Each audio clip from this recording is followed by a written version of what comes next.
Bei den Gesprächen über den Zustand der Welt ist heute der dänische Schriftsteller Carsten Jensen zu Gast. Willkommen, Carsten. Dankeschön. Du bist heute hier bei uns als der erste Preisträger eines ganz neuen Preises, der heißt Europapreis der EUF, gestiftet vom Hochschulrat, ist ein etwas komplizierter Name. Der Preis wird 2018 erstmals vergeben, ist mit 10.000 € dotiert und zeichnet, und da sind wir bei dir, engagierte Europäerinnen und Europäer aus. Ganz kurz zu der Geschichte des Preises, die ist nämlich, wie ich finde, sehr charmant. Die Mitglieder unseres Hochschulrates, das ist das Aufsichtsratsgremium der Uni, spenden ihre Aufwandsentschädigung und können so alle 2 Jahre den Preis vergeben. Du bist der erste Preisträger, Schriftsteller, Journalist, Publizist, streitbarer Intellektueller, das Wort hat dir gefallen, lebst in Kopenhagen und zur Begründung des Preises an dich heißt es, das lese ich jetzt noch auf Deutsch vor und dann reden wir auf Englisch, machen wir unser Interview.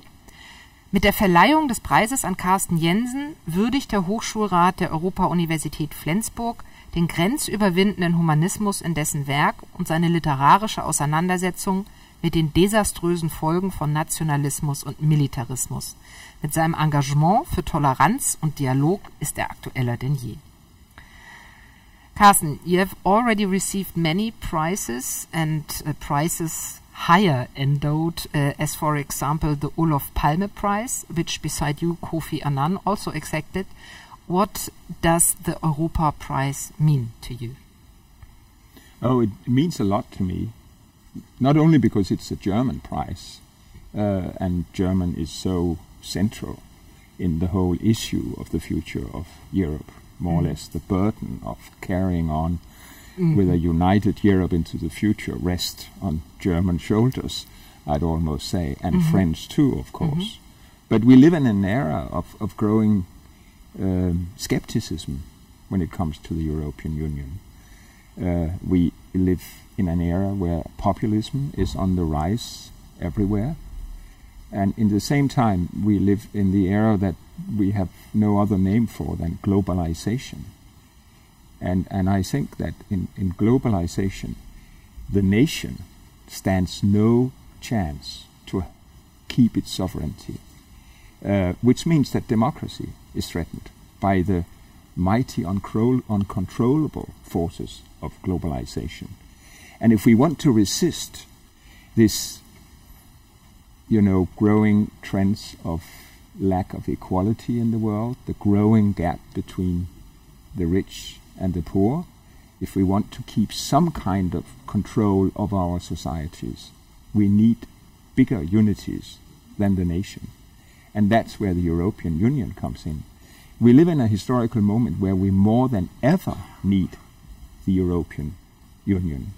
And we live in a historical moment where more than ever there's skepticism of it in the many populations of the European continent. So it's a very crucial moment right now. And I think it's important that we all engaged in this debate. And that's the reason why I'm so happy to receive a prize called the Europapreis. For engaging in the European Union. Well, I think for engaging in all the issues that somehow are so crucial to our world right now. It's not particularly the European Union that I engaged in. But the issues of the world nationalism, changing, populism, globalization, war, and so on. War is the word, because I would like to talk with you about your books and the issues. Yes. But I would like to start with your latest novel, den første, sten. Yeah. Der erste, Stein. It's a thick book. Yes. And it's a war novel about Afghanistan. And I mean, we're talking about the European Union, about war, about the world changing. So the first question, why did you decide to write a book about the war in Afghanistan? Oh, it's quite a complicated answer. Yeah, we have time. But there is a little anecdote explaining it. Because after I had published We the Drowned, my one of my novels that was published here in Germany in 2008, But in the aftermath of it, I received an email from the head of the Danish Navy, an admiral, who had read my novel and liked it, and he wanted to give for Christmas present to some of his subordinates the book, and wanted me to sign it, write a little dedication. And these were quite extraordinary subordinates. I thought it was mariners, sailors on the Royal Navy ship, but it wasn't. It was a patrol working, 20 men working in northeastern Greenland, where nobody lives, right up there in the snow-clad mountains close to the North Pole. And they lived there for 2 years, are very isolated, 20 men and 100 dogs. So they read a lot. One of them we find here. Yes, we do actually. So he wanted to give my novel as a Christmas present to these very isolated, lonely men with all their dogs. And the books were going to be parachuted down on the ice. And I couldn't resist that. That was so extraordinary. But then I said, you know, I've now read a novel about sailors, 700 pages about sailors, but I never met a real admiral, a real-life admiral. So please invite me for coffee in your office.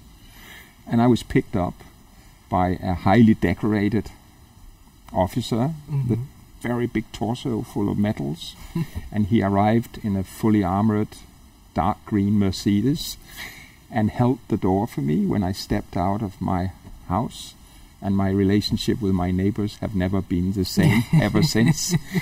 And then we had a long conversation at his office about all sorts of things. And then he said something that became very crucial to me, which was, he said, the only people who nowadays live as dangerously and exposed as your sailors did when back in the 19th century they crossed the North Atlantic in a winter storm in their little nutshells of schooners, wooden schooners, are professional soldiers at the front line. And somehow that tricked something in me. I realized that part of the fascination of writing about sailors in the sailing ship era was also that their workplace, the deck of the ship, risked to become their cemetery. And when you live on the edge, as they did, some things in life become much clearer. You see things in a much clearer way when you know you might never return home. And I feel attracted to that situation as a writer. And I couldn't help thinking that just as the people I had described in the little seaport of Maastricht were constantly leaving, and their families never knowing whether they would return, because experience told them that some of them don't return. There was always a missing brother, father, son, husband. A quarter of them didn't return. That's yeah. I don't know the exact I read statistics. it at the Schifffahrtsmuseum. Yes, okay, yes, but then that's very impressive. That's more than in a war, actually. But today, or back then, when Danish soldiers left for Afghanistan and said goodbye to their families at the airports, it was a bit the same situation. Will they return? You never know. Some of them didn't. So I felt that will be my next novel. So you're interested in people in danger? Yes, or people who live, let's say, a life where things, when we live our everyday life, which is full of routines, we are surrounded by well-known faces, we go to work, we become a little bit blind, we become a little bit deaf, because that's what routine does to you. We don't really see our lives, we don't really listen to the voices surrounding us.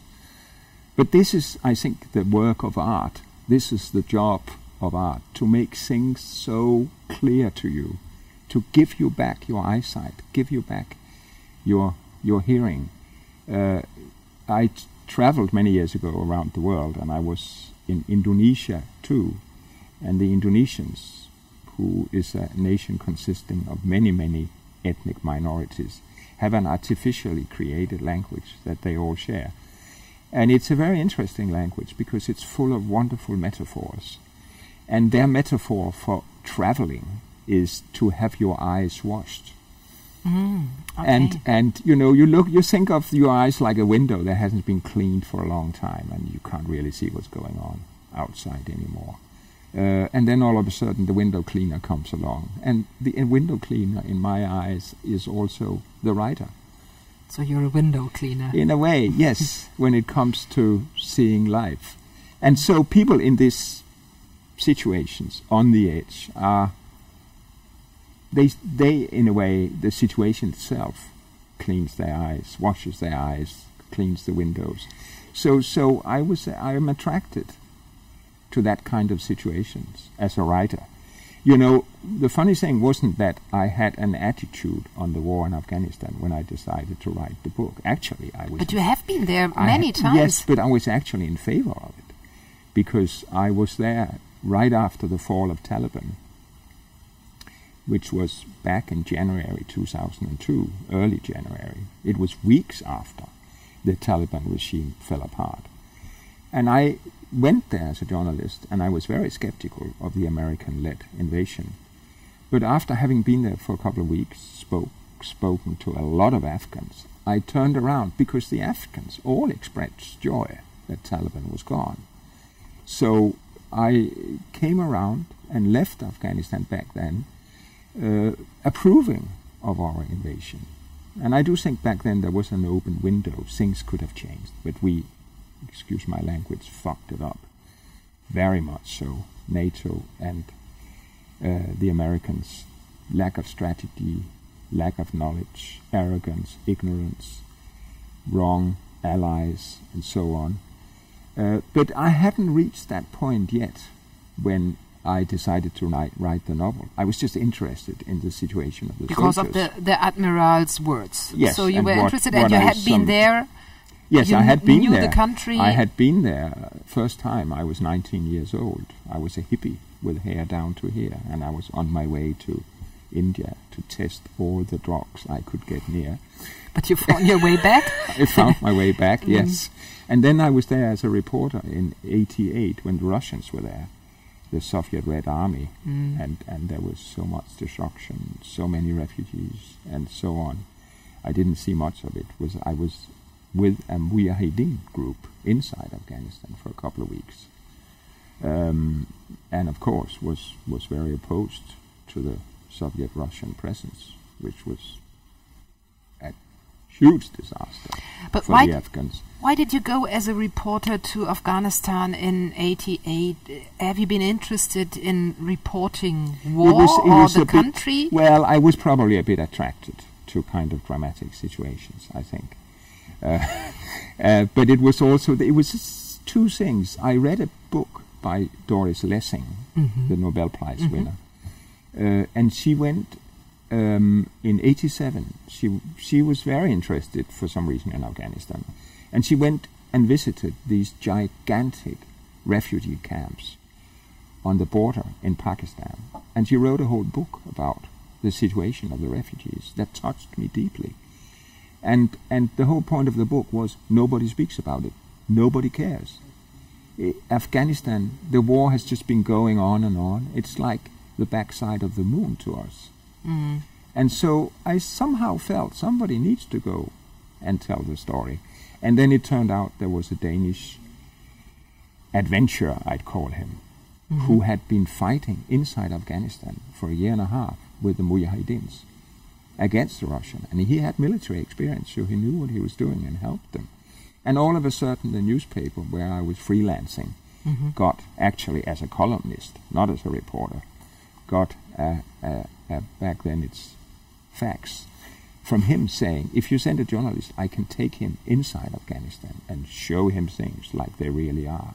So I volunteered and went there and met this guy who was not quite normal, I have to say.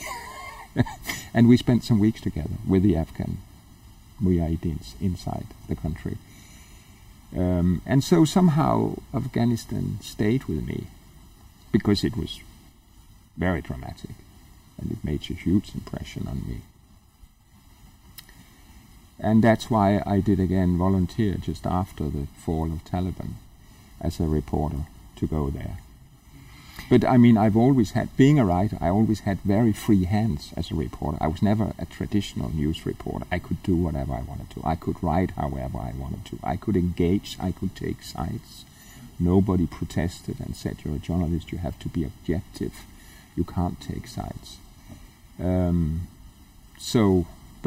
for the first many years of our presence in Afghanistan, I was actually not critical. I was approving of it. I thought it was the right thing to do. And then I changed my mind. Because after having decided to write the book, I realized I couldn't just sit at my desk. I had no idea about soldiers' lives. And you wanted to write a book about Danish soldiers in Yes, Afghanistan I wanted to have because Danish of the words of... protagonists. Yes, because I'm a Danish writer. It's okay. I just wanted to understand. You Yes. wanted to describe the Danish troops Yes. and in Afghanistan as vividly as possible then. So Yes, I mean, as you do in a novel. So you Find went there. a few characters, invent some characters, and invent an action. Because, I mean, there is this huge difference. It goes without saying, but sometimes people don't realize it, that when you make journalism, or when you are kind of not writing fiction, you have this contract with the reader. Everything I tell you is true. It did happen. I do not invent anything. This goes to when you write travel books or travelogues. You don't start inventing things. You lose your credibility immediately. But as a fiction writer, you do invent all the time. There is this saying by Mario Vargas Llosa, the Peruvian Nobel Prize winner, that fiction is when you try to tell the truth with the help of lies. So, I mean, the novel, a lot of things in the novel never happened. Some of them are totally unlikely. I made them up. That's the difference. So, but you wanted to But I write a needed fiction. to do, yes, and I needed to do research. I knew if that novel is going to have any kind of credibility, I need to be with the soldiers in Helmand, the province where the Danes So you were. called the admiral and said, okay, No, I want to he go had down. no influence there. So what you did you have do? to do, well, it's a very banal, you just have to apply through the military for going there. State what is your purpose. And I felt saying I'm a writer, I want to write a novel, was not good enough as a purpose, because, you know, it's very time-consuming to have a civilian in a war zone, because he's like a baby. He or she doesn't know what to do, gets in the way, puts himself in danger. You have to watch out for him like you watch out for a little child in traffic. Take him by the hand. So I thought they're not going to waste time on a writer. So I said I wanted to do journalism and allied myself with a couple of Scandinavian newspapers. And so, no problem, I went there. And then you lived there with the Danish troops. Then I was there and for 2 weeks. And fortunately for me, there were no other journalists. There was just me. So I had much more opportunity And to when see was things. it? What This year? was in 2009, so it's 9 years ago. I mean, now the troops have all pulled out, but there are a few left. Germans too, I think. But they have officially, they are advisors or trainers. They are not active in combat anymore. But I mean, you lived there and then you wrote this book, which is very hard to read because there is a lot of brutality, cruelty. I mean, it's an anti-war novel. It's not written to be fun. No, it's not, you can say, it's not a feel-good book. It's No. a feel-bad book. But I was very afraid of reading it, as I told you, and it took me a long time to start to read it. But then I was very astonished. I liked it a lot. Because you masterfully show, from my point of view, the futility of war. And this was what bothered me the most. It's not the cruelty. It's that it's so futile. I mean, people die and it's for nothing. Yes. So is that the way you experienced the war or the troops in Afghanistan? Well, I didn't see anybody dying. I mean, and they didn't, there were combats going on, but they didn't take me there. They don't take journalists right into the middle of a combat. It might happen to you because unexpected things happen all the time. It didn't happen while I was there. But what I saw was, you know, I came down there with all the, let's call it fairy tales of the Danish media, how well it was going, how the Afghan loved us, how we helped the women become free, how we took the kids to school. We were not really there as soldiers. We were there as a kind of happy benefactors who, for some inexplicable reason, were heavily armed. And I saw all the opposite. I saw that the locals hated us. I saw how threatened, how in constant danger the soldiers were, how they had to watch out every step, every moment. 5 Danish soldiers had been killed just before I arrived. There were IEDs, these hidden mines, everywhere. So I saw all the opposite of what I was told. I saw a failing mission. I did not see an accomplished mission. I saw the opposite. So you learned something about the media too. I mean, I this is one of the guy told. I will say I've always been very skeptical of the media. You are stupid if you're not. Especially if you worked in them. You see how they work. I mean, all these things about fake news. I'm sorry, what's news about that? That's been happening all the time. Stories are continuously being distorted to serve purposes of politicians or powerful people or whatever. So, but I was a bit astonished that Danish journalists could go there and come back with this rosy impression of a happy war, as if such a thing exists. So I decided to tell the truth in my articles. And then all of a sudden I became very controversial, because there were very few voices protesting that war, and all of a sudden I was very central in that protest. And that I actually did create a problem for me as a novelist, because I didn't want to write a propaganda novel about war is bad or we shouldn't be there. I didn't want to write a novel that was just written for the purpose of being debated in public. I wanted to give the readers a totally different experience. So in a way I felt, while I was simultaneously taking part in public debate as a critic or intellectual witness to the war too, and writing this novel, I felt a bit like a circus artist riding around in the arena on 2 horses simultaneously, if you've seen that, with one foot on one horseback and the other foot on another horseback, and just hoping that they would not run too wide apart. So I would fall in the middle. But what you tell in the book is the blindness and the helplessness of the NATO troops in Afghanistan. Yes. And I wanted to beg you to tell one story, because I very much loved one story. Is about Ali Shah. He is mayor of Gereshk. Yes. And of Atma, a warlord, and Ove Steffensen. Yes. He's the commander-in-chief of the Danish troop. Yes. And there is also the head of the police. Yes. And the 4 are engaged in a kind of regularly meetings. Yes. And could you tell us what happens? Because I think this story really wonderfully depicts what you have in mind. Yes. The Ove Steffensen is the Danish commander in charge of everything.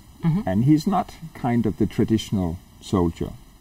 He's in a way very Danish. He believes in democracy. He believes in the power of talks, because he has part-time back in the place where he comes from, which is the island of Bornholm, where there are very important barracks sending soldiers to Afghanistan and training them for it. But he's also a local politician, and he's learned the language of politics, which is everything can be negotiated. Close the doors, don't tell the public what you're doing, and you can always find a solution. You can bend any principle. Don't be an idealist. Be pragmatic, be practical, and things will work out. And so he thinks he can have a dialogue with a local warlord. In Afghanistan, there are lots of private militias. This is what makes the situation so complicated. There's the army, the government's army, there's the rebels, Taliban, and there's lots of private militias owned by powerful local warlords. And he engages with one of these warlords. They don't become friends, but they can talk. They can talk of private matters too. They talk about their wives and sex and things, you know, men. Mm-hmm. And then there is the local mayor, who is an idealist and who doesn't think things are going very well. He thinks that the warlord is corrupt. He thinks the Taliban are much more powerful than the Danish military seems to think. And he tells journalists, Danish journalists visiting, he tells that. And he's kind of stubborn in his idealism. He's hard to work with because he always wants to be honest, and honesty does not work in politics. Steffensen knows all about that. So he thinks he'll give him the treatment. You back in Denmark give the idealist. You close the door on them. You leave them in the cold, and out there they grow wiser. They realize, if I want influence, I better give up my idealism. And then the door will open again. And he thinks Ali Shah, the local, too idealistic, too open-mouthed journalist, nonsense mayor, needs that treatment. And he agrees with the local warlord that that's what we do. But he doesn't understand that there's a difference of language, a difference of culture. For the local warlord, closing the door means killing. It's not just a kind of temporary exclusion. It's a permanent exclusion, the permanent exclusion of death. Mm. So when at a meeting, the mayor wants to talk to Steffensen, the commander, and Steffensen turns his back on him. For the local warlords, this is an important signal. That is a signal, I no longer protect him. He's yours to do with what you want. And the day after, he's murdered. And Steffensen then realizes, to his horror, that he somehow has the responsibility. He's part of it. Atma has to tell him. I mean, he doesn't realize it by himself. No, he doesn't realize by himself. He confronts Atma, said, what has happened? And he has a very good suspicion that it was the warlord, Atma, who was behind the killing. He goes to see the body. He realizes that the local head of police is involved in it, is involved in criminality. It's so totally corrupt. And these are the people he has to work with. So he confronts the warlord, and the warlord says, but we did it on your orders. Stop this nonsense of pretending you are innocent or pursuing the truth. You know who did it. We did it. You did it. Because you turned your back on him. That was the signal we had been waiting for. And we have found the guilty. We have found a farmer, an innocent farmer, whom they tortured, beating up. And we're going to execute him. So the thing is settled. Justice has prevailed. And Steffensen, thinking of his reputation back in Denmark, his career, how all doors will close on him, somehow becomes part of it. He cries. He's a sensitive man. He's very Danish. He's shocked. I mean, his morals. He's become part of the local corruption, which he never imagined. And he didn't want to, and that's what I liked a lot. And no, he's a man of good intentions and goodwill. He's not for one single moment an evil man. And you could say about the local warlords, they are survivors. They do what they need to do to keep their power. And after that episode, I would like to quote from the book, Steffensen thinks something, and I want to quote that in German. Militärische Operationen dieser Art sind nutzlos. Es ist nichts anderes als ein Theaterkrieg, eine Therapie für Soldaten, militärische Berater und Politiker, die ihnen das Gefühl geben soll, etwas unternommen zu haben. So, while we're having this talk, Taliban launch offensive in western Afghanistan, and I have the question, is the whole war then futile? Did it change Afghanistan to the better, that the Danish troops have been there and that the NATO troops went there? Did it change something? It changed a few things to the better. More kids got to school. Some of the, like Kabul, that was totally devastated during the civil war in the 90s. I saw it. It was like Dresden after the Second World War. 60, maybe 80% of the city were in ruins. And I entered the city just after the fall of Taliban and saw these endless kilometers of ruins. All this has been rebuilt, and it would not have been rebuilt if it hadn't been for us. But in the same time, we have destabilized Afghanistan. We did not realize we entered a civil war, ongoing civil war, and we allied ourselves with the criminal networks, with the warlords, and they are big-time criminals. These are our allies. We pretended that you can build a democratic regime with criminals, which everybody can tell you can't. But we falsely believed that the enemies of Taliban were the friends of the Afghan people, but they were not. The enemies of Taliban were criminal warlords. And we chose to ally ourselves with them. And now there is a war where Taliban has a very strong presence in 70% of Afghanistan. And if it wasn't for the American presence, the constant bombardments, which are escalating months by months, Afghanistan would again be in the hands of the Taliban. The government is not able to keep on its own to hold them back. So now, thanks to the American presence, we have a kind of checkmate. The government is not strong enough to defend itself. It's too weak. The Taliban is not strong enough to overrun Afghanistan as long as the Americans are there. So this is a recipe for a war that will go on forever. Endless war. And I can tell you, in 20 years, there will still be a war in Afghanistan.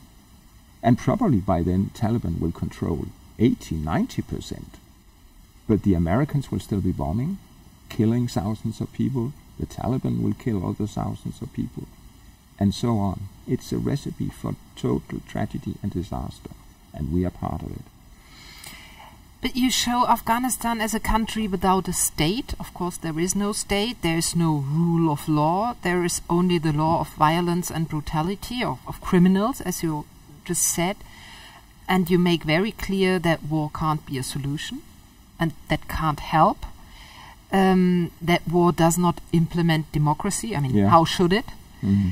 But my question then was, I mean, you are a writer. Perhaps you don't have to give the answers. Perhaps it's just your work to put the right questions. But anyway, what works? I mean, would there be any solution, or is it that we just have to engage in an endless war? No, I think we should leave. I mean, this is beyond the novel. Novels are not about solutions. They're about asking questions. They're not about proposing models for how we should live together or how a political crisis should be solved. That's what you can leave to the politicians or the intellectuals or the journalists, but not to the novelist. I think that the only solution, which has actually been tried by the neighboring countries, is diplomacy. That all Afghanistan is left its destiny to Taliban and, of course, the government and all the neighboring countries. They have very strong interest in what's happening in Afghanistan. And as long as the Americans are there, they want to destabilize Afghanistan. But if America is not there, they want a stable Afghanistan. So Iran, India, Pakistan, China, Russia must have an influence on what's going to happen. They have no influence. As long as they don't, they are supporting the rebels or supporting any kind of chaos. Like in Syria. Yes. And nobody seems in the Western world, in NATO or the US, seem to be interested in inviting them to the table. But as long as they are not invited, it will go on. But also, I mean, I think we have entered a phase in military history because it's no longer nation against nation. When a nation goes to war against another nation, sooner or later one of them will win. There will be negotiations, there'll be a peace. or capitulation. But when you fight against non-state actors, as Al-Qaeda, as Islamic State, as Taliban, they are non-state actors. You can't negotiate with them. You can't end it if you are just... You think because you are high-tech army, you are superior. But you're not. You're not superior against a locally based guerrilla that has the support of the population. And Taliban has, whether we like it or not. Not by everybody. That's why it's a civil war. But by a lot of local people who see no other way. And so we are now witnessing what you could call perpetual war. Wars that go on forever. And the American military, I assure you, don't care whether this war ends. It's an advantage to them to keep it going. Why? Because it gives them something to do. It gives them huge amounts of money from the government. And behind the American army, there is huge financial interests in the weapon industry. It was Eisenhower, American president in the 50s, who gave the advice to his followers, be aware of the danger of the military-industrial complex, as he called it, which is the common interest of the military and the weapon industry. And they are having a great time now. They are having a wonderful time. They would have an even better time if Saudi Arabia went to war against Iran. That would be the ideal situation, and then fought for 20 years. And of course, the result would be two totally ruined countries. But who cares? As long as the military-industrial complex is thriving, which also means a lot of workplaces. But now we are talking about the very, very big issues. But I yes, mean, how we ended can you? Up there. No, we are not ended up. I mean, we yes. are in a complex world. We are in a world where, because of what we call globalization, everything is interrelated. There was a German sociologist, Ulrich Beck, who died a couple of years ago, whom I followed over the years, and he said that globalization means that interior politics becomes exterior politics and vice versa. Foreign politics is also interior politics. Things are so interrelated. Borders are porous. You can't stop the outside world from dictating what's happening in your own country.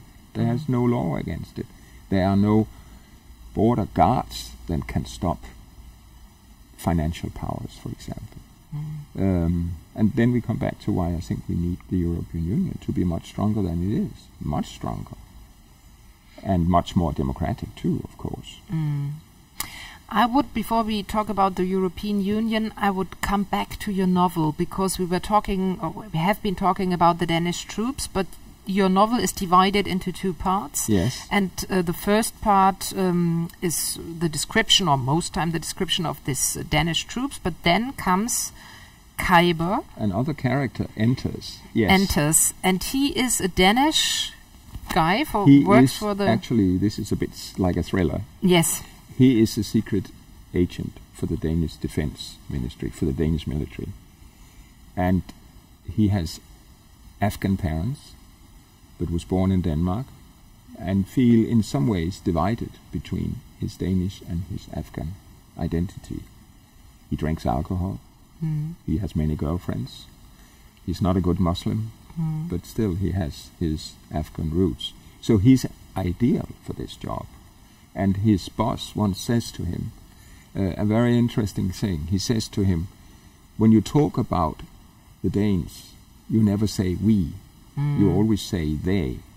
And when you talk about the Afghans, you never say we. You always say they. So who are you? Where do you belong? And Khyber says, is that a criticism of me? Do you doubt my loyalty? And his boss says, no, I'm trying to explain to you why you are my best agent. Because you don't know who you are. So you can become everybody. And that is, of course, his dilemma. I mean, identity is a crucial issue in politics today. If you want to understand populism, it's not about economic conditions. It's about a crisis of identity. It's about the dilemmas of who are you, which have all of a sudden become political issues. And it's also a very important issue in my novel, because who are the Afghans? What is their identity? Who are the Danes when it comes to it? What is patriotism and so on? And Khyber being divided is a very capable agent. He can work on so many levels, but he's also a tortured man. And he has a father he has a dangerous father who turns out to be one of the leaders of Taliban. And he tries to negotiate with his father, and this is also a negotiation of who am I, who are we. Yes, I'm happy that you mentioned it, because that was my thesis. that I found in the first stone two aspects which I had already read in We the Drowned, and that is first the question of personal and collective identity, somehow oscillating between Heimat, patriotism and nationalism, what you just said. And the second is the fact that in both books more than one person tells the story. In We the Drowned you have a collective as a narrator. Yes. And in the first stone, you interweave various perspectives. Yes. And I have a quote here which fits perfectly, because Schröder, which is a main character, a fascinating man in this book, an evil man. The Danish lieutenant in the Danish army, yes, and leader of all the men we get to know. Yes, and he plays an important role, and he says to Hannah, to one of the soldiers, weißt du, was ich für das Lächerlichste halte? Menschen, die von ihrer Identität besessen sind. Yeah. So. And he also says the future wars will be identity wars. So he's got a very kind of incisive view of the world. But it's somehow striking that the evil character just tells the crucial point of your novel, that it's all built around identity. I think I'm sorry to say, I think the evil are always the brightest. Yeah. The good people are a bit I mean, and in your slow. novel, there aren't any good and bad, I have to No, say. it's very mixed, yes. Good, the evil are the brightest. So why do you think that the future wars are about identity? Because we are also insecure because of globalization, and nobody knows any longer where he belongs? Yes, I think that you can take members of Danish People Party, which is the same as Alternative für Deutschland, of course, with historical differences, and it's much older in Denmark. We have a very established tradition by now, 25 years old, of this aggressive populism. And you can take fundamentalist Muslims. Their issue is exactly the same. They feel they lost their roots. They feel that the world they know is gone. They have an immense feeling of loss, and they try to reconstruct an identity by going back to often imagined roots. So they construct a very orthodox Islam, or they construct a very orthodox Danishness or Germanness. But in a way they are much more similar than they know. They hate each other. But they hate each other because they're kindred souls. They're very close, much more than they know. They react in similar ways to a overall, let's say, globalized identity crisis, which I think has a lot to do with what Karl Marx, whose 200 years birthday has just been celebrated, or whatever you prefer to call it, celebrated or not, but marked. That in the Communist Manifesto from 1848, he writes that what happens in capitalism is that everything that used to be stable becomes liquid, starts flowing. And we live in this liquid world where nothing is stable, not even our identity, our surroundings keep changing, and the big cities change, the periphery change. And sometimes you feel your world is being taken away from you, but you're not given a new one. And so you become desperate. And I think take Trump, the election of Donald Trump in the States is a reaction to the same thing. That is the reaction to the identity crisis of white males white, often working class males, who has also lost where are their their unions, where is their lifestyle, where is their privileged positions as patriarchs in the family? It's all gone. They are challenged from everywhere. But then it's not only a cultural crisis, but it's an economic crisis too, because yes, these white male are the losers of the globalization. It's a combination of all this. It's like a perfect storm of huge economic changes in our lives. The usual class structure is breaking up, and it's like we have this, the sociologists call the precariat, or I don't know how you say it in precariat, which means people who are permanent freelancers, sometimes doing 2 or 3 jobs, or unemployed, in and out all the time, maybe even don't have a workplace, sit at home, and their life is marked by financial insecurity. They never really know where the next income is going to come from. And in the same time, there is the issue of identity. Then who am I? And I mean, we used to live in a society that gave us a lot of signals, kept telling us who we were. We had our place, but we lost our place. We lost our places in society. And so I think you have economic crisis, which is somehow part of a cultural crisis that is tipping into a new kind of political crisis that we are not prepared for. Because I think the answer to populism is not just economical reforms. It is also, I almost say, reforms of identity. But how can that be? I mean, how can you reform identity in a fluid, complex world? Yes, how can you do it? I mean, one thing is that we need to be brought up, and young people can do it much better than the older generation. They have fluid identities. They are cosmopolitan. They speak several languages. They move naturally in and out of different cultures, because the kind of internet culture, pop culture, and so on they move in is already a kind of mixture of many cultural impulses that are constantly being created and recreated and rephrased. And somehow, you know, I mean,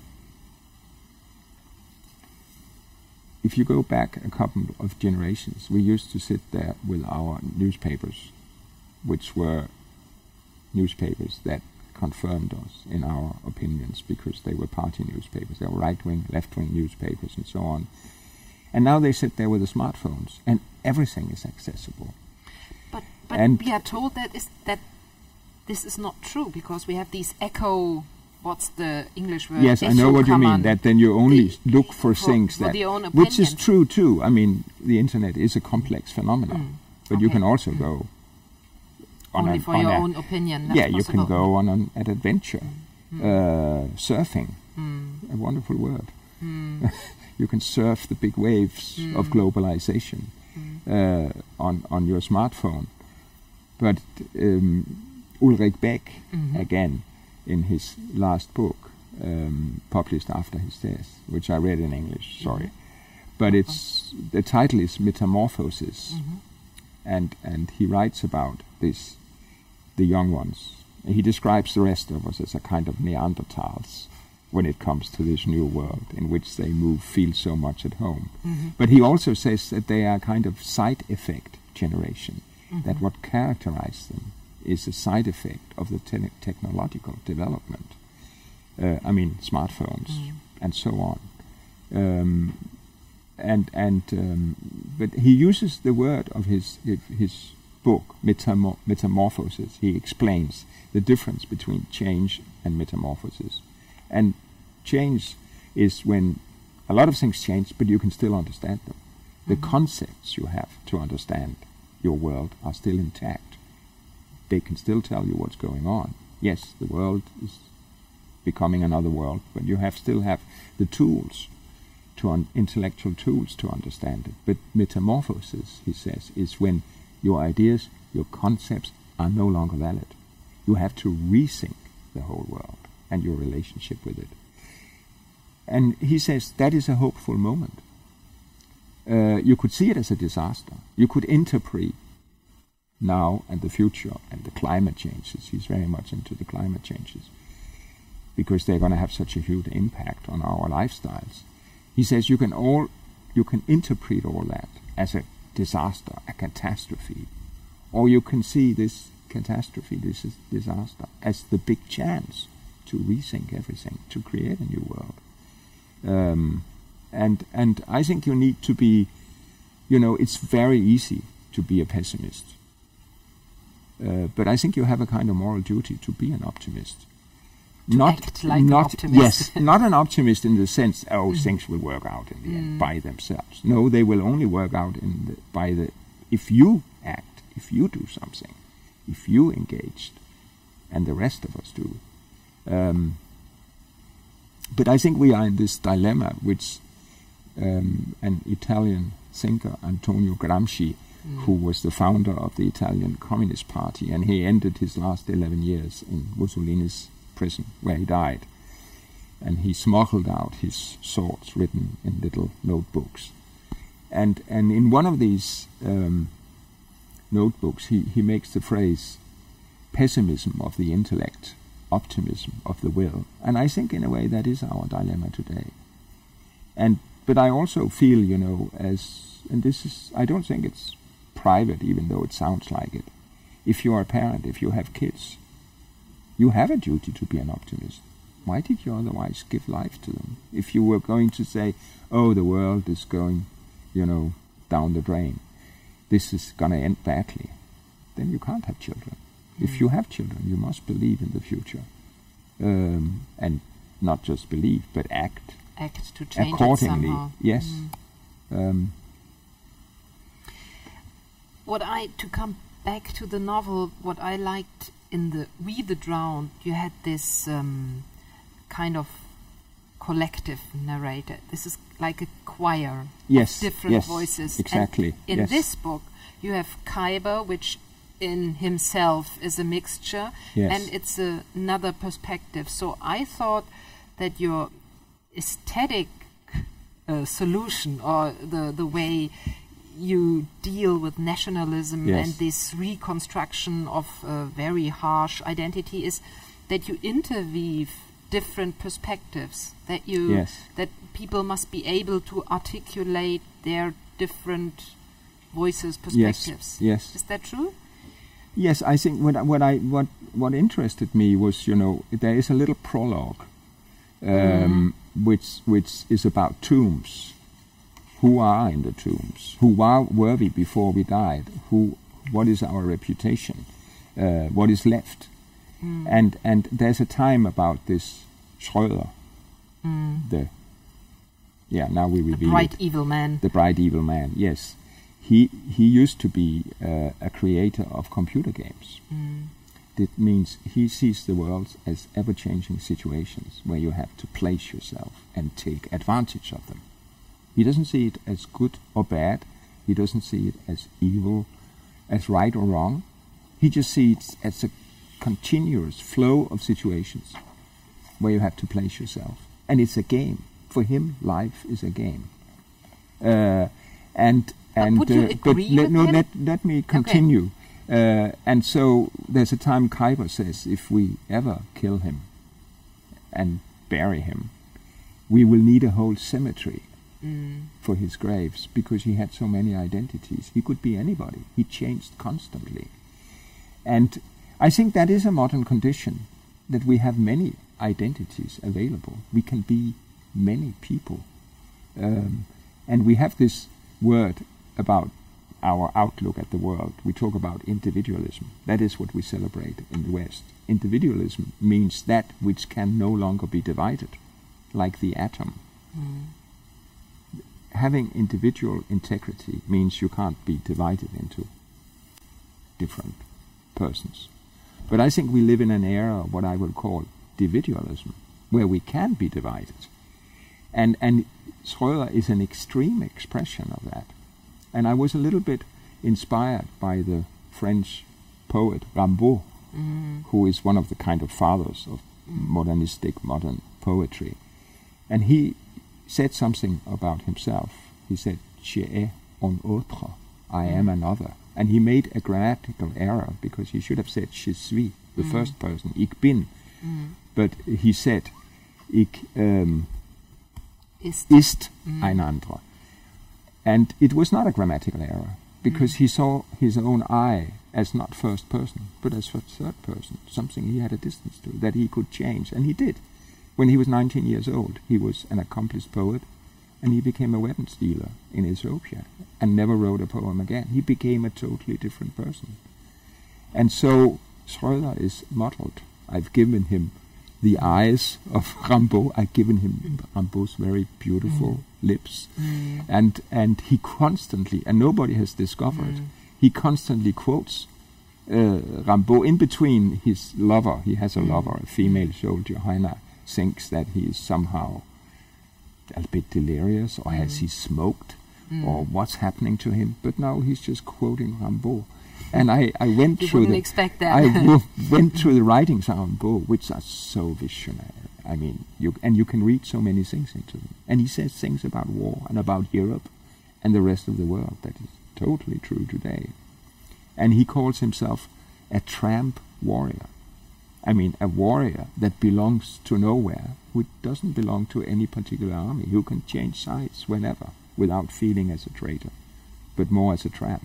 And I think that a model for you? I mean, it's not a model, but it's a modern condition. It's a modern condition. Okay, I got it. It's not a model, no.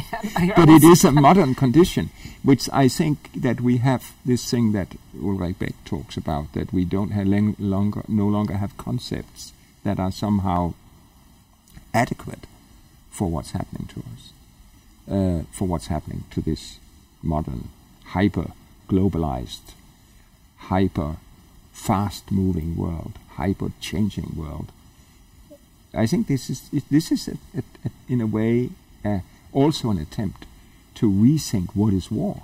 What does it do to people? Who are the participants? How lost they really are? Because I mean, war. We enter a war with a lot of old-fashioned concepts about what a war is, with old ideas, but not with old weapons. I mean, drones play a crucial role in my book. So do computer games. So do the screen. As weapons, but also as identity givers. Soldiers also model themselves on their part of their more important than their training are their computer games. And they're filming themselves all the time. And they're filming themselves all the time. They don't write diaries or letters to their loved ones. No, they're just filming themselves all the time. So I try to work in all these new conditions of war, these new conditions of identity. And to this utterly confusing, let's say, chaos of identities, there is a very strong reaction against it, and that is populism. The longing for clear, steady, stable, simple identities, which in a way is very understandable. But not longer possible. But it's not possible.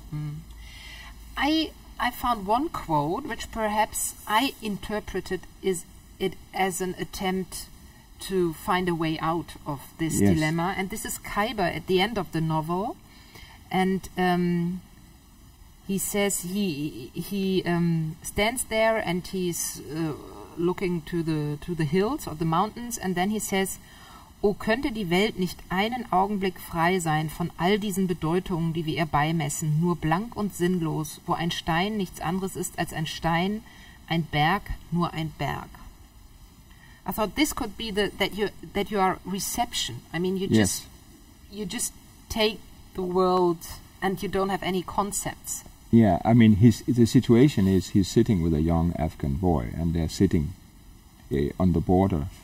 They're in the Hindu Kush, on the border between Afghanistan and Pakistan. And the boy, who's a local boy, explains to him how everything is heavy with history. Every mountain peak, every rock has a name referring to history. And this is a history that put everybody in chains, forced them to act in certain ways, makes them only opposite. They belong the landscape belong to them, but in a way they also belong to the landscape. And he has this utopia of not belonging, of just being freed of that burden of history, which is, of course, is a history, because as human beings we can't do it. But it's a kind of Buddhistic vision. Almost, yes, you could call it that. He would probably be surprised if you said that. But there is a kind of, let's get rid of all this shit. Yeah. But it's not possible. But it is like a little utopian dream in the middle of it. And I mean, that as the book nears its ending, it also shows how much he is in, let's say, the chains of tradition. So I think the part of our dilemmas is that we cry, we are so sad about the loss of tradition, and at the same time we know that tradition was also change that took away our freedom.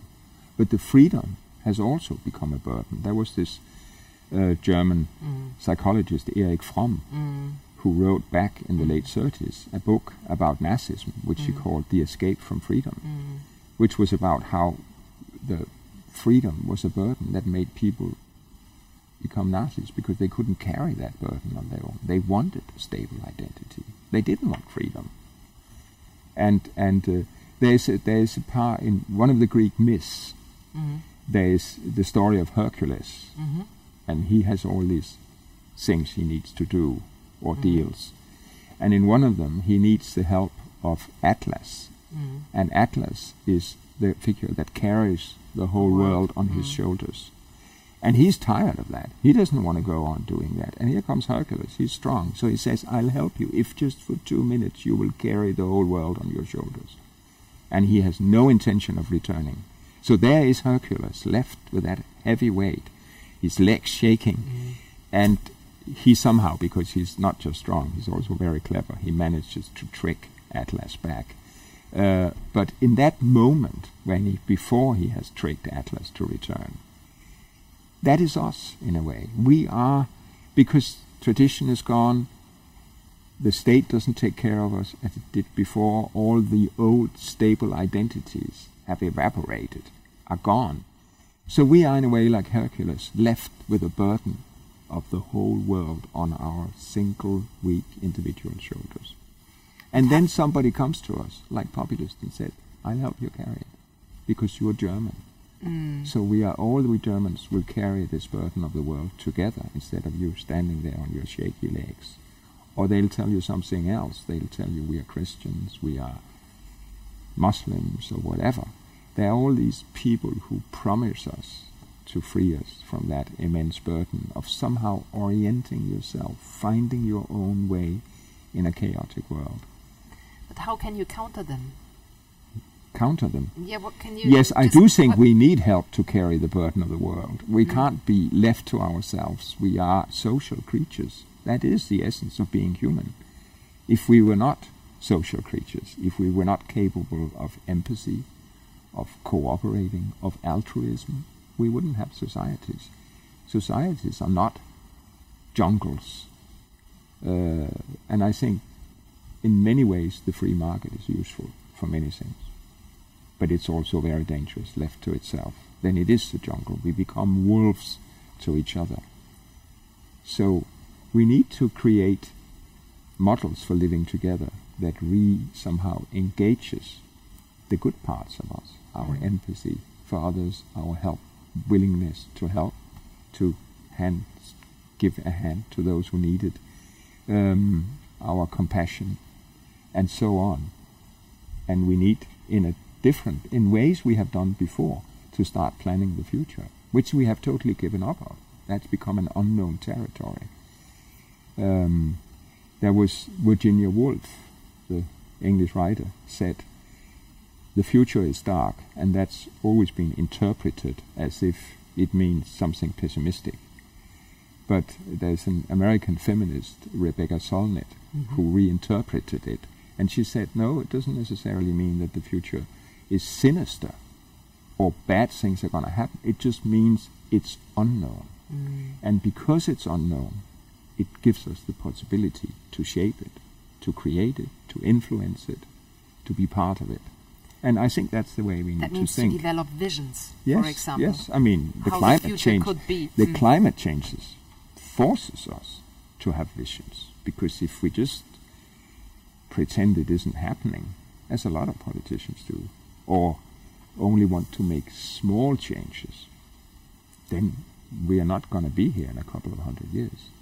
But or the we are changes be perhaps here are in not comfortable. I mean, no, so therefore politicians doesn't want to yes, suggest but I do them. think there was but I do think there is. And we are also, in many ways, fed up with the lives we have, with the stressful life, with the lonely life, and so on.